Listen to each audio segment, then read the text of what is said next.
Hey everyone, welcome back. Today we're gonna go over the process that I used to capture this crew of pirates having a good time in this painting. This here is Captain Saltplank and his crew. Got him. Good try, guys. These guys sail the seas looking for adventure, treasure, and trouble, and if you want to check them out, I'll leave the link down below. They had a keg. Ahoy, mateys. Me plunder. Whoa. Good sailing. Good sailing. Yeah. This illustration started with this gorgeous sketch right here. After discussing the idea with the captain, I usually make sure that the sketch includes all the specifications talked about and I send it for approval.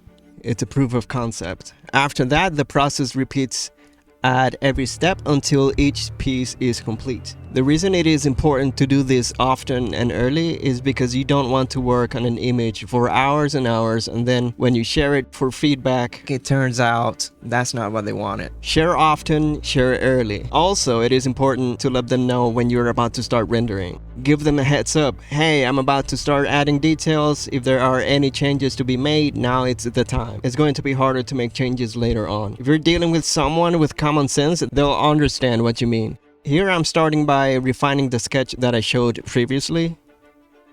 This one took a while because of how many characters there are on screen, 9 total. So even if the process is pretty straightforward, repeating it 9 times adds up quickly to how long it takes to finish the piece. This here is about 13 hours of recorded content plus another 4 or so off camera. I'd say this entire piece took close to 17 hours to complete. For this one I did a quick mock-up in Blender just to make sure that I get the camera and the spacing correctly. When there are this many people on screen, it makes it easier if you get the proportions correct if you use 3D. Just be very careful to use it only as a reference, do not follow it 100% or you'll end up with very stiff characters. There are going to be 5 main stages here. The outline, selections layer, flats, shade, and render. Here I am doing the selections layer. I have 2 ways of doing this. First one is having 1 layer per character. That's the one I usually use, but in this case I didn't want to have 9 layers. So I went with the second one. 1 layer, multiple colors. This way I can still select individual characters with the magic wand without cluttering the layer list. Just make sure that you either uncheck anti-alias on your selection if you're using the lasso tool or use the pencil tool to color it so the selection is clean.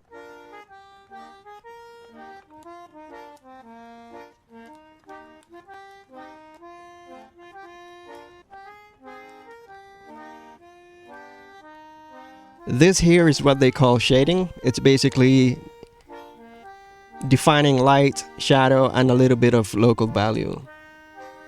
It's a couple of things united into one single name, shading. For this one, I try to stick for specific numbers, like for example, the Terminator is 60% black. Shadows are 50% black. Lit areas are 20% black, right? I do this just so everything feels nice and even. When you shade this many people, it is possible to shade someone darker than another.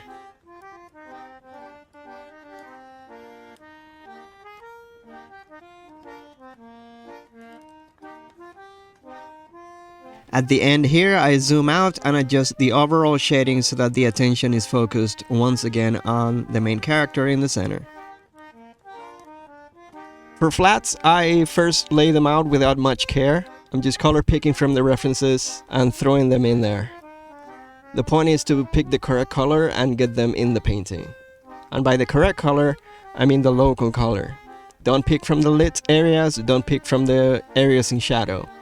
Try to pick from the halftone or color pick and then make the correction manually. Try to best guess what the local color is.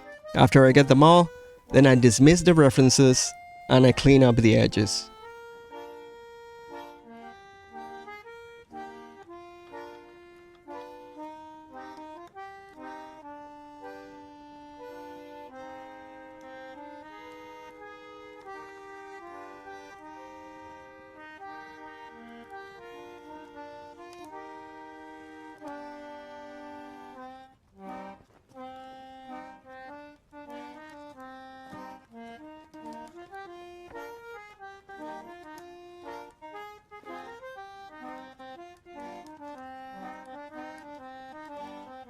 Once I have all of these 4 steps completed, I start rendering. Here is where you might see some skips from the times I forgot to record. Rendering is a pretty tedious and time-consuming process, so it is probably for the best that those clips are missing. I can spare you the trouble.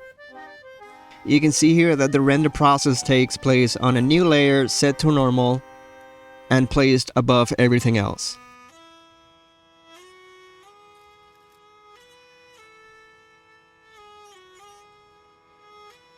To know how I did the lighting, I recommend watching a video from Christophe Young. He can explain it better than I can, and also subscribe to him, it's worth it. It is a layer filled with black, set to color dodge, and I clip another layer over it and set it to soft light. This second layer is to color the light. I do this for both the key light and the fill light. The key light is warm, the fill light is cool.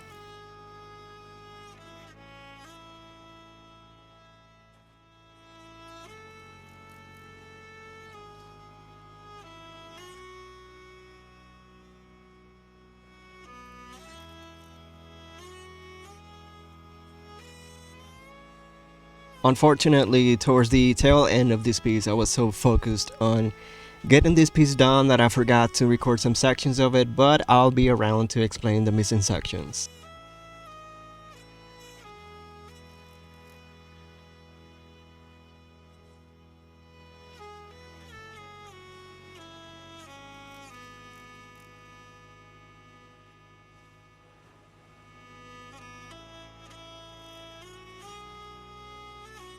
And this is what I ended up with in the end.